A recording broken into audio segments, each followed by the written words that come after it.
you tired of watching your bank account drain faster than you can fill it? Do you feel like no matter how hard you work, financial security always slips through your fingers? There are two types of people in America today. The first type, they chase every get-rich-quick scheme. They max out credit cards for new cars. They upgrade their lifestyle with every raise. They live paycheck to paycheck, even on six-figure salaries.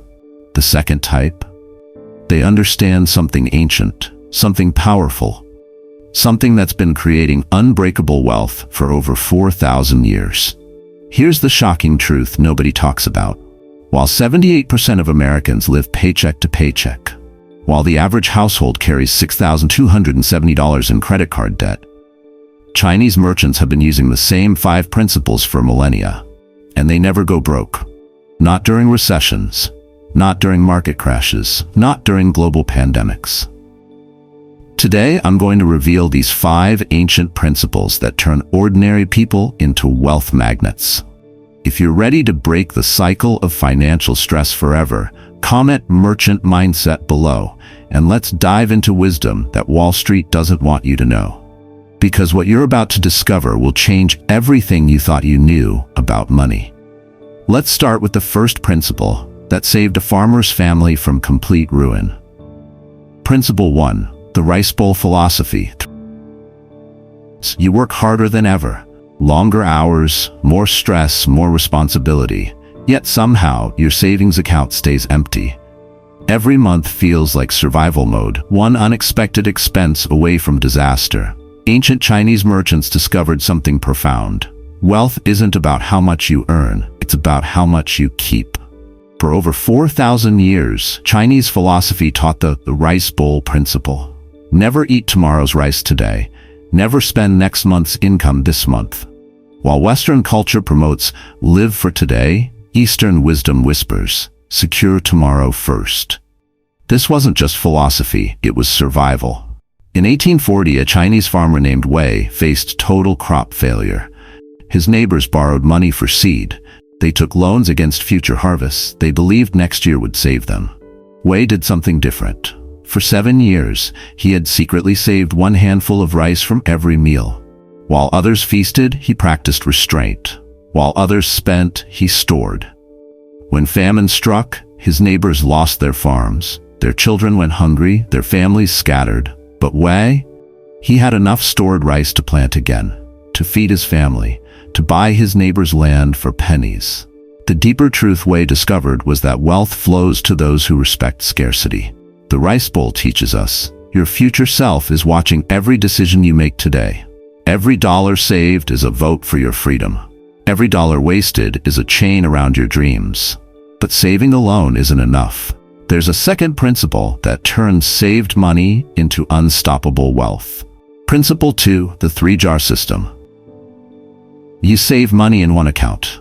Then life happens, car repair, medical bill, emergency, and suddenly, all your savings disappear, back to zero, again and again.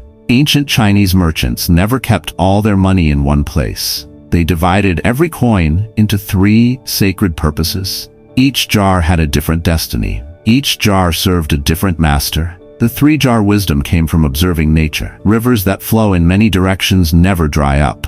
Trees with deep roots never fall in storms. Merchants with divided wealth never face total ruin. In 1920 San Francisco Chinatown, an immigrant named Chen arrived with nothing. He worked in a laundry for 50 cents a day.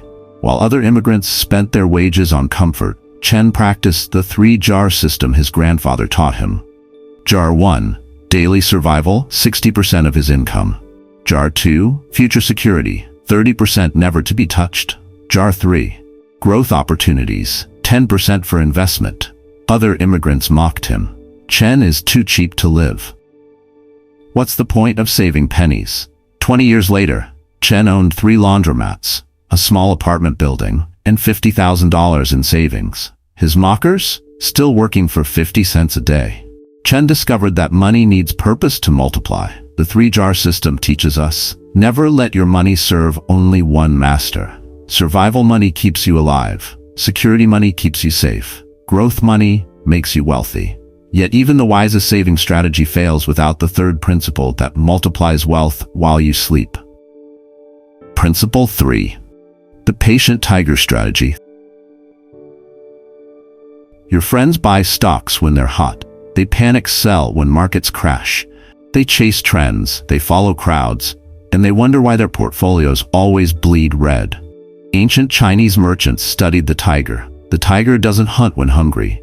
The tiger hunts when the prey is vulnerable. The tiger waits and strikes once. For centuries, Chinese merchants applied tiger wisdom to wealth building. They bought when others sold in fear. They sold when others bought in greed. They understood that fortunes are made in the waiting. In 1929, while Wall Street millionaires jumped from buildings, a Chinese tea merchant named Huang quietly bought stocks. General Electric at $168, he bought at $34. RCA at $570, he bought at $28.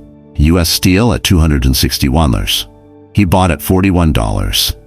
His American business partners called him crazy. "The market is dead, Huang. You're throwing money away." Huang smiled and shared an ancient proverb. The best time to plant a tree was 20 years ago. The second best time is now. He continued buying while others fled, month after month, year after year. By 1935, when markets recovered, Huang's investments had grown 500%. His American partners, they were still too scared to return. By 1940, Huang owned half of Chinatown's real estate, 3 factories, and a portfolio worth over $2 million. Huang discovered that wealth flows to those who act when others freeze. The patient tiger teaches us, fear creates the greatest opportunities.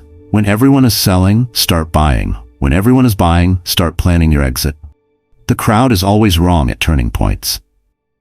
But patience means nothing without the fourth principle that protects wealth from life's storms. Principle 4, the bamboo defense.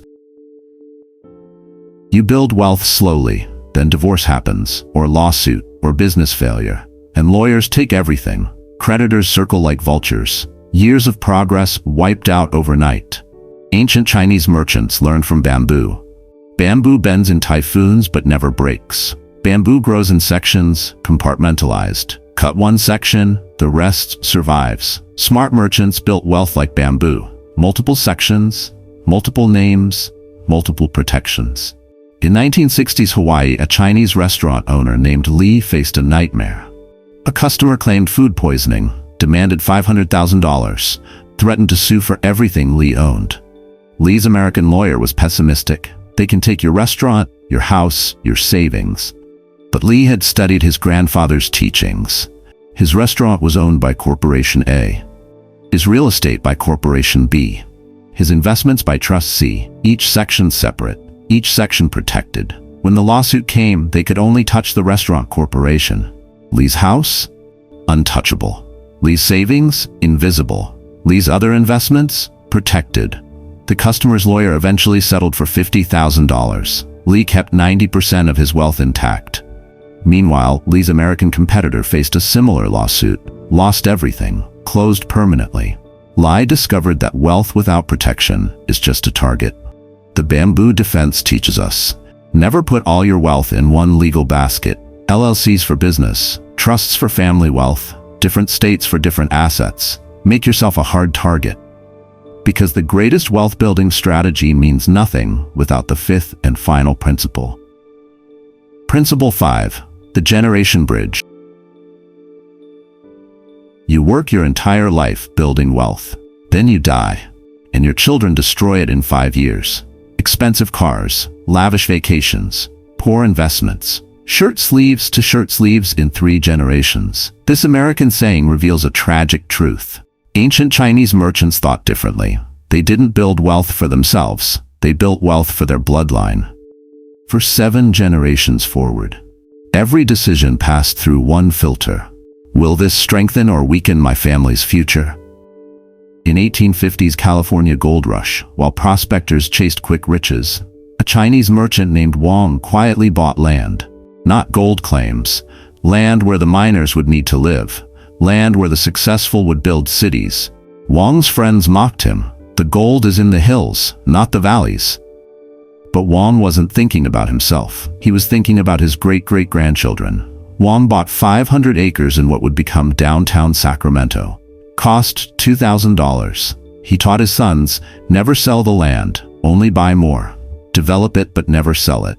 Each generation must add to what we leave behind. Today, Wang's descendants own buildings worth $200 million. 5 generations of compound growth. 5 generations of preserved wisdom. The prospectors who mocked Wang? Their families have nothing. No land, no legacy, no lessons passed down. Wang discovered that true wealth transcends one lifetime. The generation bridge teaches us, think like an ancestor, not just a person. Every dollar you spend today is stolen from your great-grandchildren. Every asset you buy today becomes their foundation. Wealth building is not about you, it's about them. The merchants who never go broke understand this final truth. They are not building wealth. They are building dynasties. Now you know why Chinese merchants never go broke. It's not luck. It's not secret connections. It's 5 principles older than America itself. Save like Wei with the rice bowl philosophy. Divide like Chen with the 3-jar system. Wait like Huan with patient tiger timing. Protect like Li with bamboo defenses. Think like Wang across generations. If just one of these principles resonates with your soul, make this promise to yourself. You will start applying it this week, not next month. Not when you have more money. This week, comment Dynasty Builder if you're ready to think like a merchant instead of a consumer. And if you want to discover the specific investment strategies these merchants use to multiply their wealth, let me know in the comments what topic you'd like me to cover next. Remember this eternal truth. Small decisions create massive destinies. The choices you make in the next 30 days will echo through your bloodline for the next 300 years. Choose like a merchant. Think like a dynasty. Build like your great-grandchildren's lives depend on it. Because they do.